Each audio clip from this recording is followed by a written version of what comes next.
Hello and welcome to the Bear Right Trail Pod. This is the place to talk East Coast trail running. And on today's episode, we are here to discuss and preview the Hellgate 100K. This is the brainchild of an ultra trail legend, David Horton. The race is in its 22nd year and is a declared favorite of the race director and many others, including some of our guests tonight. One of the things about this race is it starts at midnight in the dead of winter, courses its way through the Blue Ridge Mountains, and it presents a unique challenge to each year's accepted entrants. There is a panel, I guess, with that. And the race really, it celebrates its returners. The first page of the results for this race shows the people who have finished the race, listing those who have finished it every single time of its running, so 21 times, and that goes down through those having one finish. I'm hoping to be counted among them this year. Two of our panelists, our guests tonight, have experience and finishes at Hellgate. The one here looking like he's straight from an audition for the Broadway adaptation of Gangs of New York is a two-time finisher and also my ride to the start, Carl Bligan. Welcome, Carl. Howdy, how you guys doing? Good to have you here. Yeah, good to be here. Good. And joining us from the saltiest little lake in Utah is an East Coast transplant, and I think everyone's favorite follow on Instagram. Also a two-time finisher at Hellgate and one-time champion, I believe. Shit in the woods himself, Mr. Mike McGonigle. What's up, Sam? What's up, Carl? Sorry, McGonigle. I think this is Harry Potter now. It's all good. I say McGonagall half the time, too. It just rolls off easier. What's up, you guys? Good to see you. Yeah, good to have you here. Mike, I do have a hard-hitting question here at the start of the pod. And I think this is something that everybody wants to know. And it's, does a Bear Right trail pod shit in the woods? Of course it does. Okay, there we go. All right, well, we got that out of the way. I am, of course, your host, Sam Kirk, or as those who might be joining us from the West Coast now, I didn't know Brett Hornick was going to be here. That's kind of the other piece, the other part of this is that a little bit of a doppelganger for him, I guess. Totally. I like to watch the different Aravaipa and Western States coverage and dress up in whatever Brett Hornick is wearing and take a picture of that for my own Instagram. That's just my little thing. Love it. But welcome, guys. It is so awesome to have you here. Really excited for the discussion tonight. Yeah, it's a great race, and I'm looking forward to talking about it. It's a race I can wax poetic about for a long time. Yeah. Same. Well, yeah. How's training going, guys? Carl, let's start with you. Pretty good. I'm in the taper right now. I'm going a little bit crazy.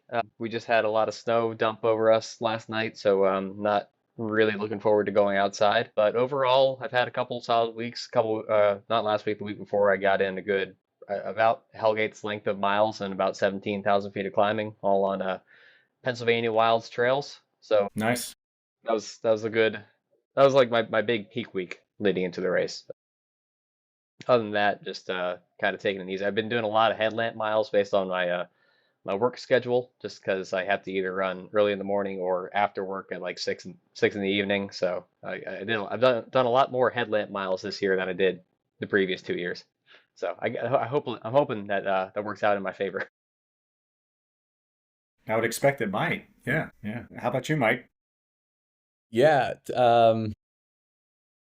To be honest, it's been kind of an interesting couple months of like training overall. I think is going well. I haven't felt good running for most of the last 2 or 3 months, but I've been running okay. Like I've been running well, and I don't know, doing workouts that are going well and everything. So yeah, it's a little bit of a weird training period and like weird feeling going into a race because I've got this like herniated disc in my back that just it flared up again in September, and the way that it presents itself is this kind of like vice grip feeling down like my glutes and into my hamstrings and around in my quads sometimes. Like, so it mostly presents itself in my legs, and like running just doesn't feel good, but like I can kind of do it pretty pretty okay. So it's a very weird feeling and a very weird place to be in. For a little while, it was looking like maybe Hellgate wasn't the right idea for me. I'm still not sure it's the best idea for me, but like I love the race so much, and like I said,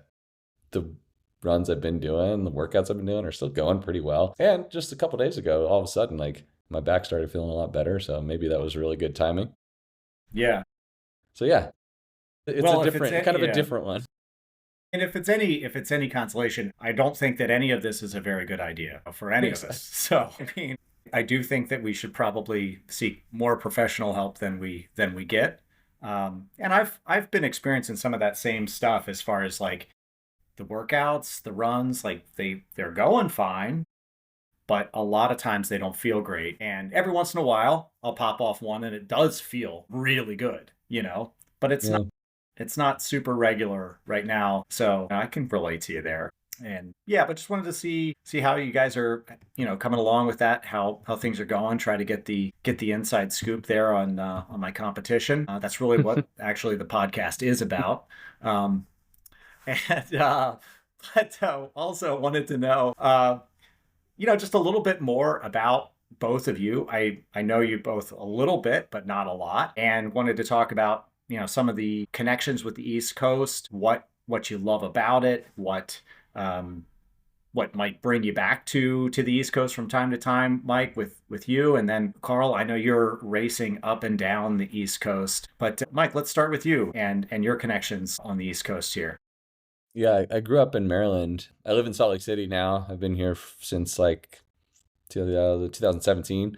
Um, but I grew up in Maryland, and my first ultra was the North Face 50 miler in like Northern Virginia back when that was a thing. So yeah, like those East Coast sort of mid-Atlantic trails is really where I started trail and ultra running.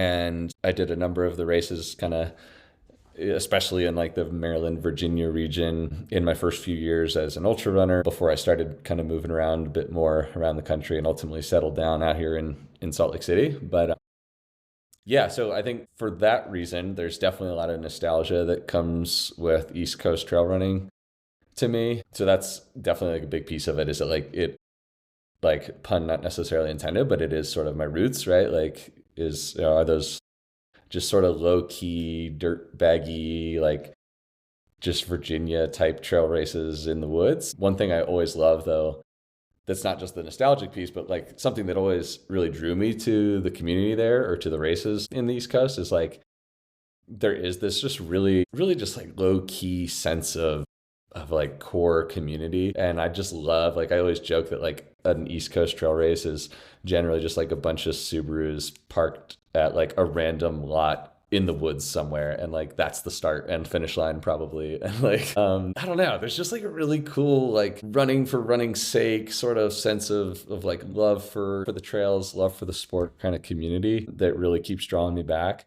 And then maybe the third piece is like yeah, I don't know, it's just totally different, right? Like East Coast trail running, Mountain West trail running, like West Coast, California, PNW, Western deserts. Like these are all like totally different environments and totally different trails, totally different scenery. I love it all because they're all like just totally unique and special, I think, in their own ways.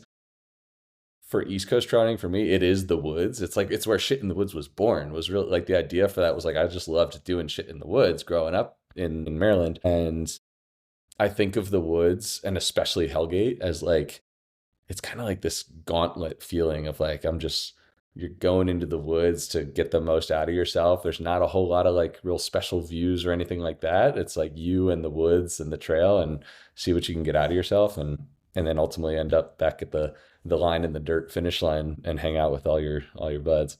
So yeah, all those kinds of things just really keep bringing me back.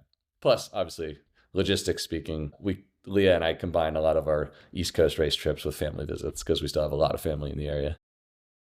Yeah, you gotta double down. It makes sense. Makes sense. Carl, how about you, bud? So, I was born and raised in Valley Forge, lived there for basically my entire life before moving up to Lock Haven, that's where I'm currently based out of right now.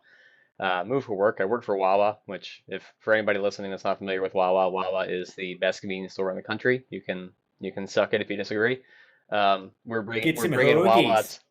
Yeah, exactly.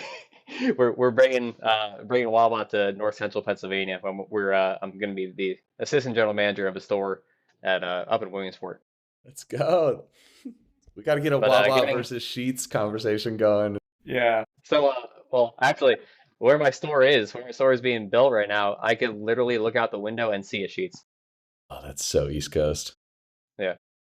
Yeah, and now with this podcast, there's probably going to be a whole Royal Farms contingent, coming up Geez. and talking about fried chicken. So we're Not even Who in the knows? same conversation. No, not even close. But to the running side of things, weirdly, despite being from Pennsylvania, a lot of my running roots I trace back to Virginia. My dad has been a member of Virginia Happy Trails Running Club. Shout out to VHTRC.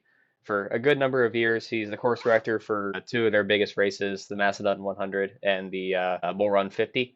So I have a lot of friends down there, a lot of connections down there. My first ultra was in Pennsylvania. It was the Iron Masters Challenge 50K, but basically I would say more than half the ultras I've done since then have been in Virginia. A lot of them on Macedon Mountain.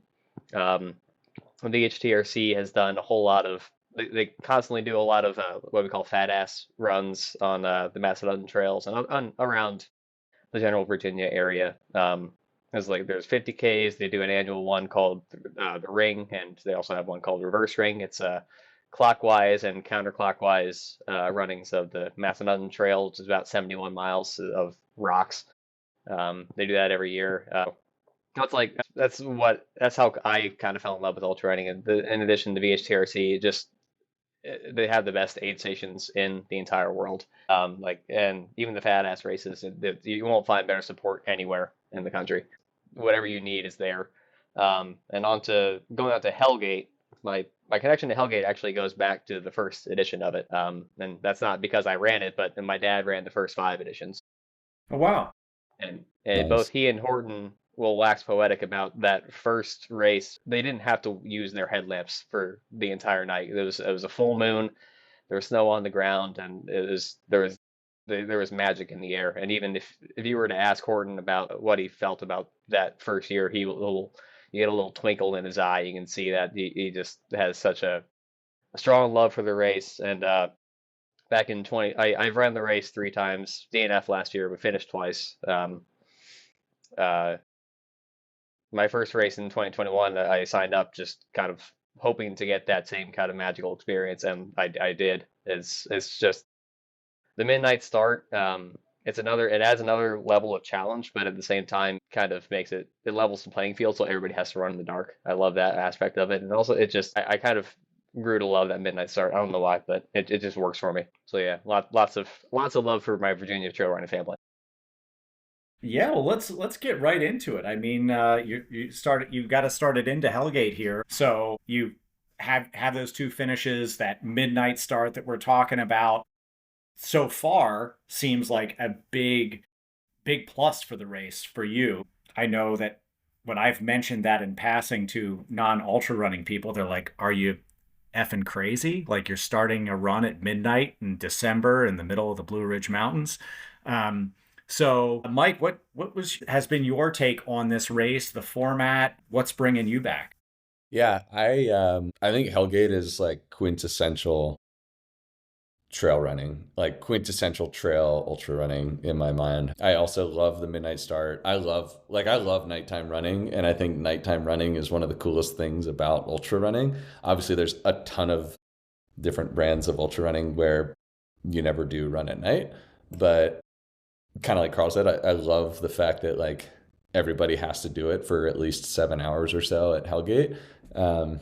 Because I think like in my mind, like technical trails in the dark, running by headlamp, like in whatever conditions you're gonna get, like it's just pretty quintessential defining like ultra trail running in my mind. So that's one of the things that I really, really love about it.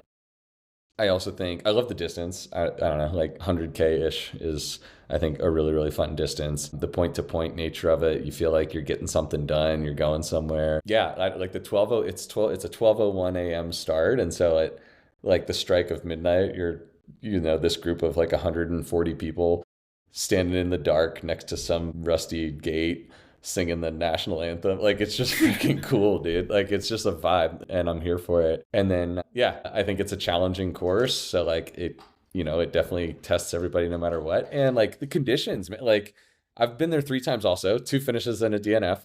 Oh, wow. I think my first time at Hellgate was a DNF maybe in like 2015 or 2016. With like some kind of injury. But I think that year it was like maybe in the teens and dry. Like, it was super, super cold. The second year I did it was like 2018, and it was probably very, very good conditions. But I had the vision problems that I heard, like, everybody that talks about Hellgate, you hear them talk about Hellgate eyes and like losing your vision. So that was 2018. That was my first finish. And then, but it was like great conditions.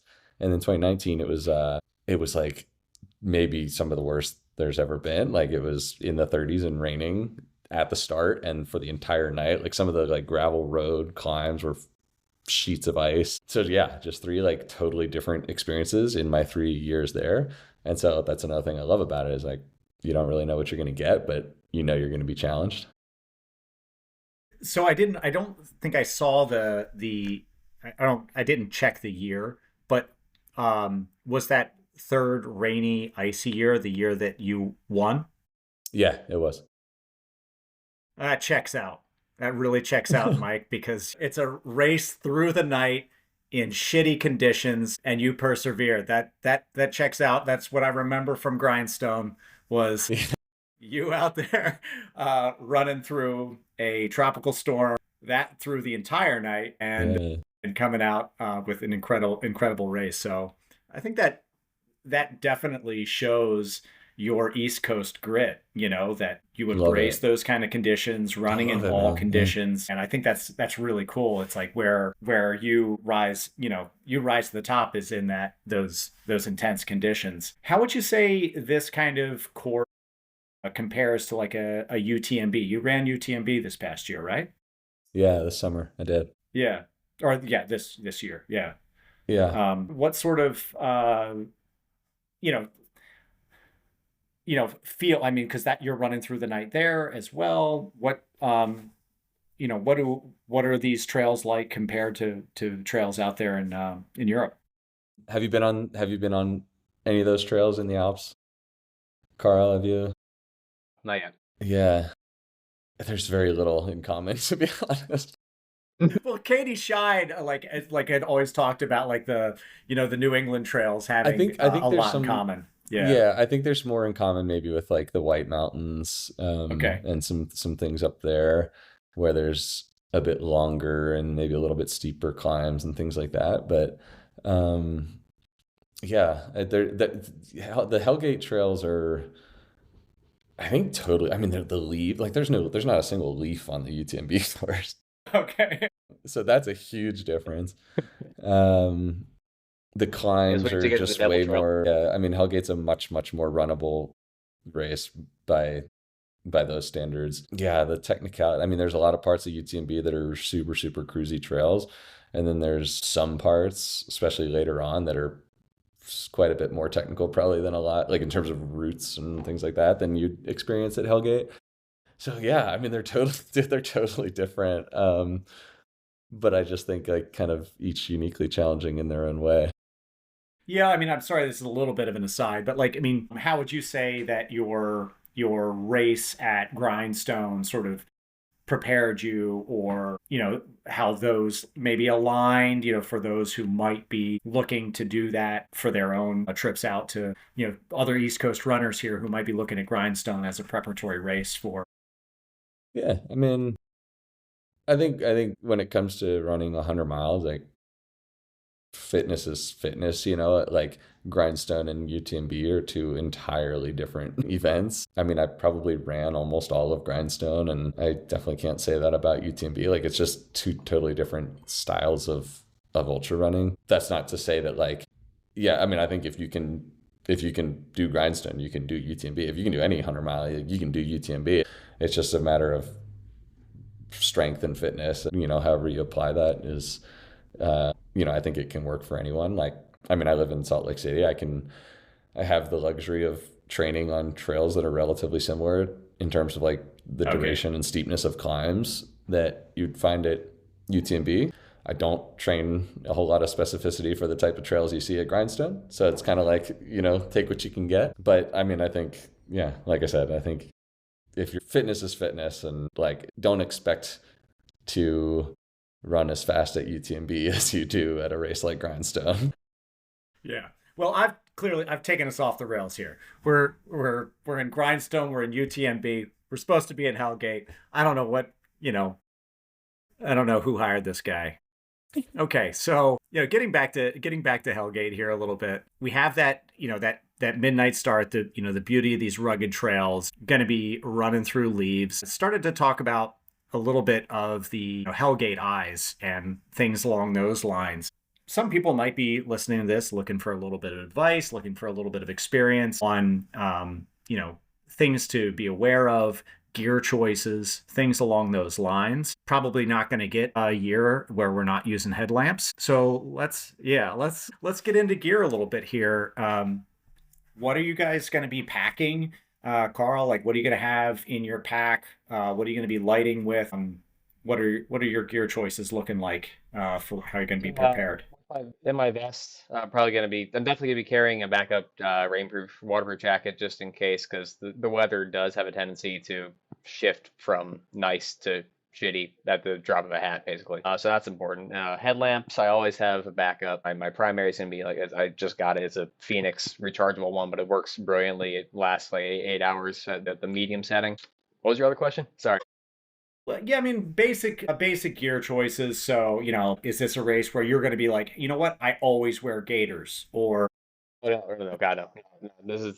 So there's a good amount of fire road. And actually, the shoes I'm going to be wearing, the Tecton X3, they have kind of that built-in gaiter. So I do have that going for me. And also on the subject of Hellgate eyes, I do recommend, if you don't have a prescription for glasses, buy clear safety goggles or safety, like just clear frame sunglasses. I have a pair from Pit Viper that I'll be wearing at night. And also just make sure you blink.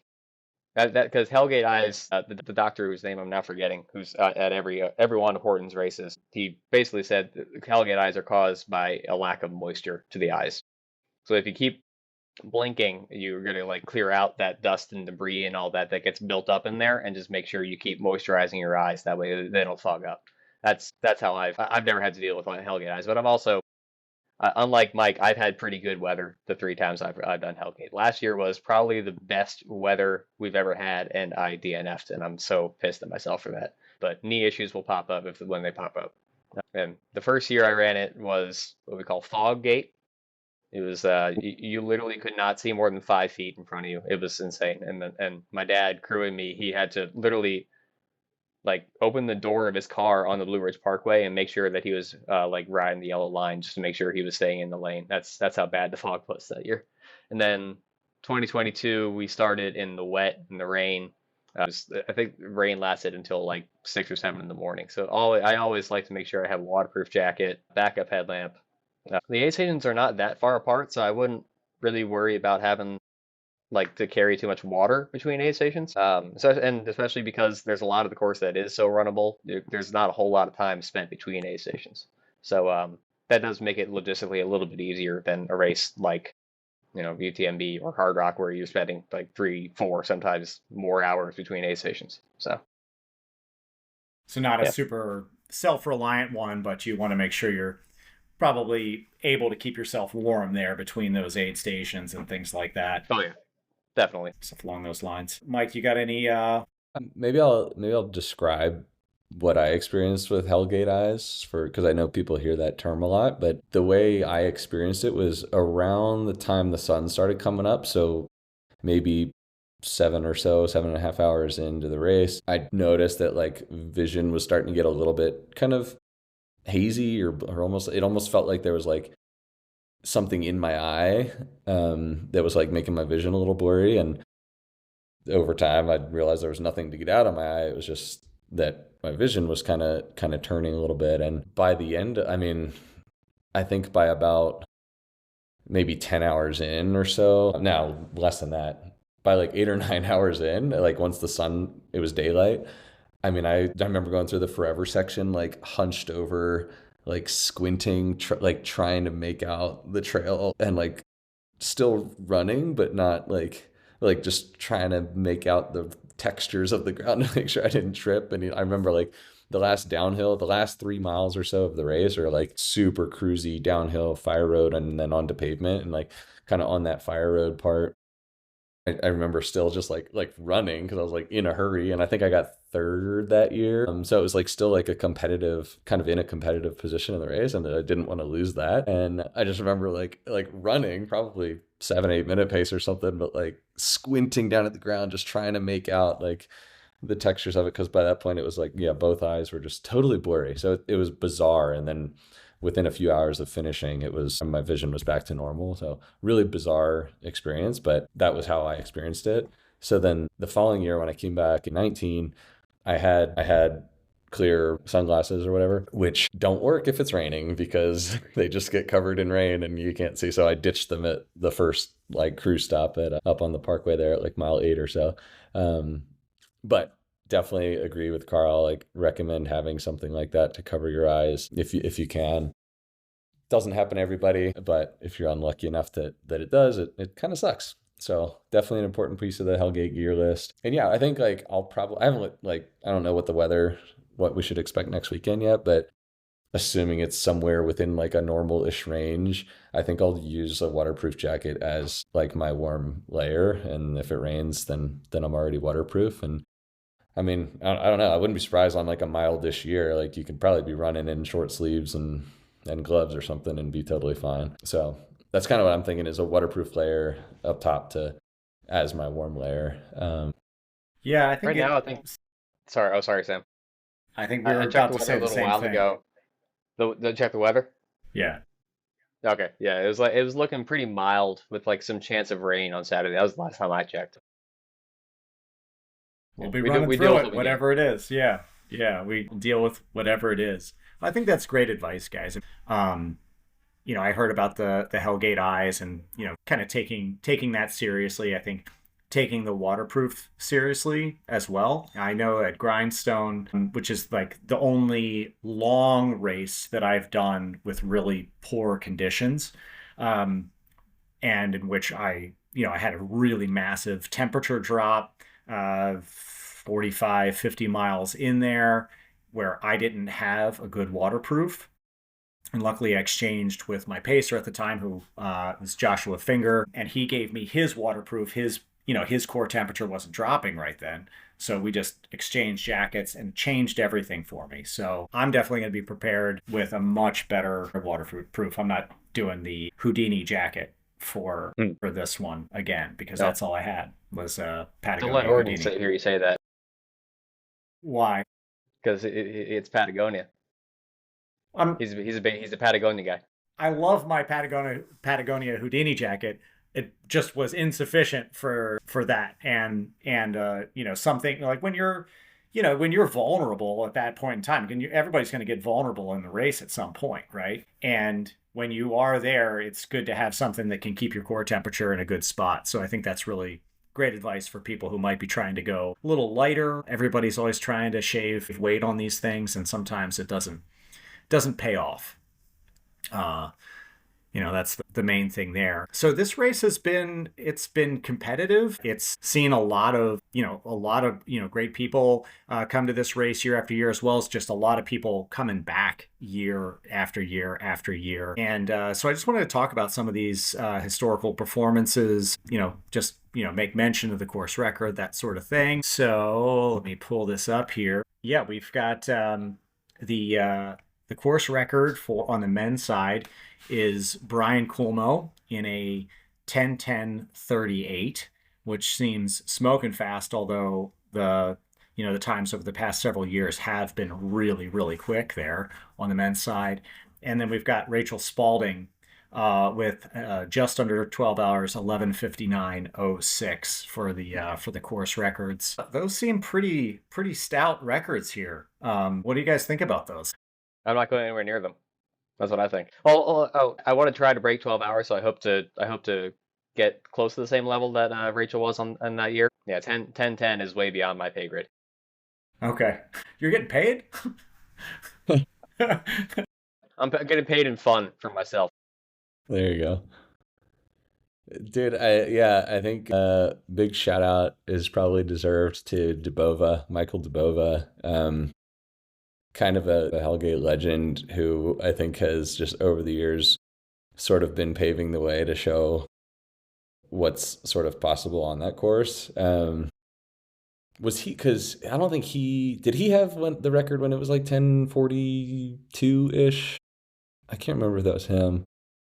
I'm not sure how Uh, he brought far it back. he brought it down in 2020 to like a Like 10. 10:16, I want to Yeah, say, it's Yeah. and like then in 10:16. sequential years he did like a 10:16, a 10:14, and a 10:12. I'm Yeah, pretty so sure. he wasn't the 10:42 record. That was somebody else.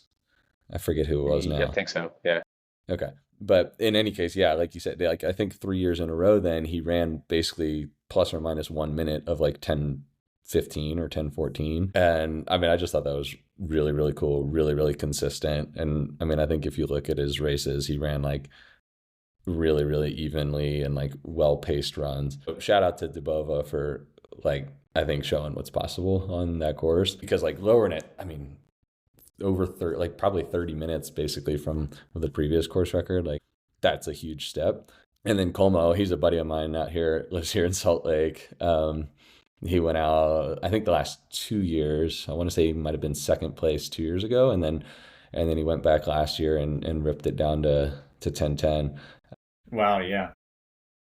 Yeah, and then those women's course records or the women's course record 11:59. Rachel's also a friend of mine and Leah's, who also like took multiple stabs and showed some really steady improvement at Hellgate. Like that's somebody who you could probably learn a lot from, who clearly like was a student of Hellgate and really passionate about the race and brought her PR down. I think consecutively like 3 or 4 years in a row down to that sub 12 course record.